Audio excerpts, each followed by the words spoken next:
निर्वाचन आयोग बिहार की मतदाता सूचियों का पुनरीक्षण कर रहा है। चुनाव आयोग ने आज फिर बताया कि बिहार की मसौदा मतदाता सूची के संबंध में अभी तक किसी भी राजनीतिक दल ने एक भी दावा या आपत्ति नहीं दर्ज की है। दावा या आपत्ति की अवधि के शुरू हुए 1 सप्ताह से अधिक का समय हो चुका है। वहीं साधारण मतदाताओं ने 6,257 दावे या आपत्तियां दर्ज कराई हैं, जिनमें योग्य मतदाताओं का नाम जोड़ने और अयोग्य नाम हटाने की मांग की गई है। वहीं बिहार के सभी 12 मान्यता प्राप्त राजनीतिक दलों ने भी अपने बीएलए की संख्या 1,60,813 कर दी गई है। इसके अलावा 36,060 नए मतदाताओं ने फॉर्म 6 और डिक्लेरेशन फॉर्म जमा किए हैं। आयोग ने दोहराया कि बिहार की अंतिम मतदाता सूची में किसी भी पात्र मतदाता को न छोड़ा जाए और न ही किसी अपात्र मतदाता को शामिल किया जाए। कुमार आलोक इस खबर पे हैं। कुमार, राजनीतिक पार्टियां किस तरह से, क्योंकि लगातार हम जानते हैं कि एसआईआर को लेकर कांग्रेस लामबंद कर रही है विपक्ष को भी, ऐसे में बिहार के भीतर राजनीतिक पार्टियां अभी किस तरह से इन 15 दिनों में जो तमाम नाम नहीं हैं उन्हें लेकर किस प्रक्रिया के तहत आगे जा रहे हैं, क्या क्या आपत्तियां अभी तक सामने आ रही हैं?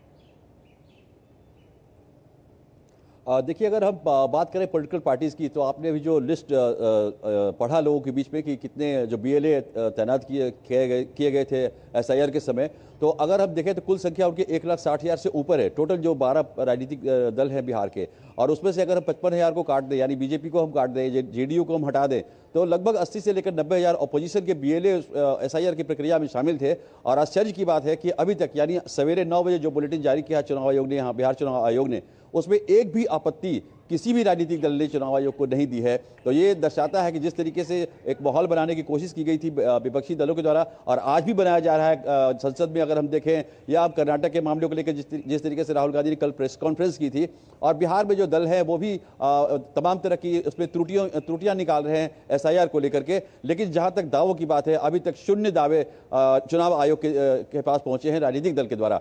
एक और इंटरेस्टिंग चीज हुआ था जो तेजस्वी के मामले को लेकर, कि तेजस्वी ने 1 तारीख को जब मतदाता का प्रारूप सूची जब जारी किया गया चुनाव आयोग के द्वारा, तो तेजस्वी ने कहा कि मेरा मतदाता सूची में नाम नहीं है।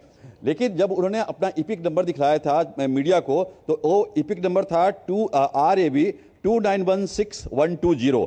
तो ये उन्होंने ये प्रति दिखाई थी, और उनका जो मतदान केंद्र है वो दिखा है। चुनाव आयोग ने कहा कि नहीं, ये जो इपिक नंबर दिखा रहे हैं वो गलत है। उनका ओरिजिनल जो इपिक नंबर है वो RAB 045626228 है। और इस इपिक कार्ड का यूज उन्होंने 2015 और 2020 के विधानसभा चुनाव में किया था। शपथ पत्र जो जारी किया उन्होंने, जब जो भी कैंडिडेट जो शपथ पत्र जारी करता है चुनाव के पहले, नामांकन के पहले, उसमें भी ये इपिक नंबर है, और उन्होंने इस इपिक नंबर का इस्तेमाल मतदान के प्रक्रिया के दौरान भी किया था। तो अब उन्होंने 2 तारीख को प्रेस कॉन्फ्रेंस किया था तेजस्वी यादव ने, तो 3 तारीख को चुनाव आयोग ने उन्हें लेटर भेजा और कहा कि जो आपके पास, जो आप दावा कर रहे हैं कि ये मेरा इपिक नंबर है और ये इपिक कार्ड है, तो ये इपिक कार्ड की मूल प्रति चुनाव आयोग को सौंपा जाए।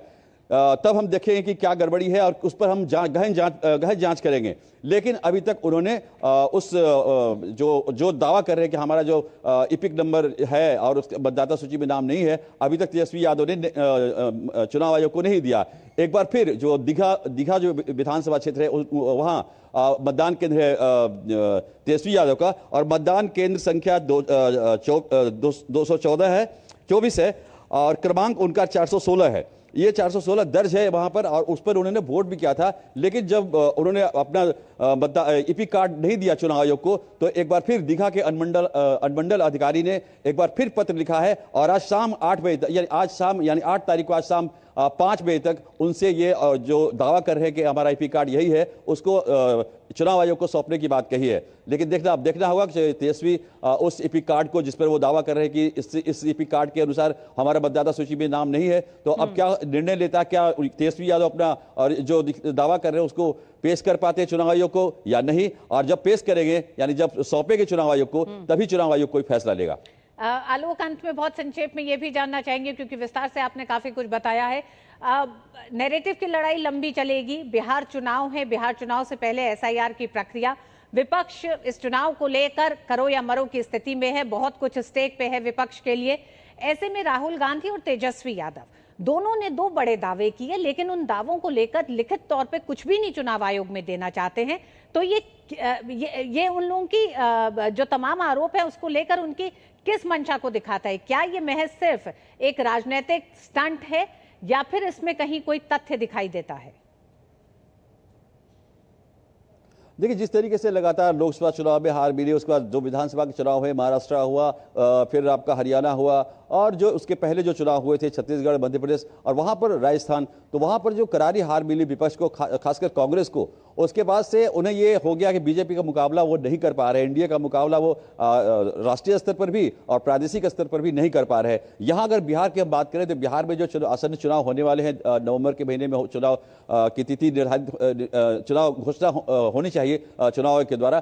तो यहाँ पर बिहार में अगर महागठबंधन की बात करें तो महागठबंधन में जो एका की आप बात कर रहे हैं, ऊपर से इस एसआईआर के मामले में तो सब मिलके खड़े हैं चुनाव आयोग के खिलाफ, लेकिन जो सीट शेयरिंग की बात जब चलेगी, जब आएगी, तब आप देखिएगा कि कितना बड़ा उनके अंदर डिफरेंसेस है। अभी से सीपीआई एमएल कह रहा है, जिसने 12 सीटें जीती थी और पिछली बार 19 सीटों पर लड़ा था, सीपीआई एमएल खुला दावा कर रहा है कि हम इस बार 40 सीटों पर लड़ेंगे। वही हाल अगर कांग्रेस की कहे तो कांग्रेस के बारे में कहा जा रहा है कि आरजेडी को जो 70 सीटें मिली थी और उसमें वो महज 19 सीटें जीत पाए, तो आरजेडी ने कहा है कांग्रेस से सीटें घटेंगी। इधर राहुल गांधी या पूरा केंद्र, जो केंद्रीय नेतृत्व है उनका, कांग्रेस पूरा यहाँ डेरा डाले हुए, रोज प्रेस कॉन्फ्रेंस होती है, पवन खेड़ा हो चाहे अलका लांबा हो, यहाँ पर कांग्रेस ने डेरा डाल के रखा है और वो 70 से कम सीटों पर लड़ने की तैयार नहीं होगी।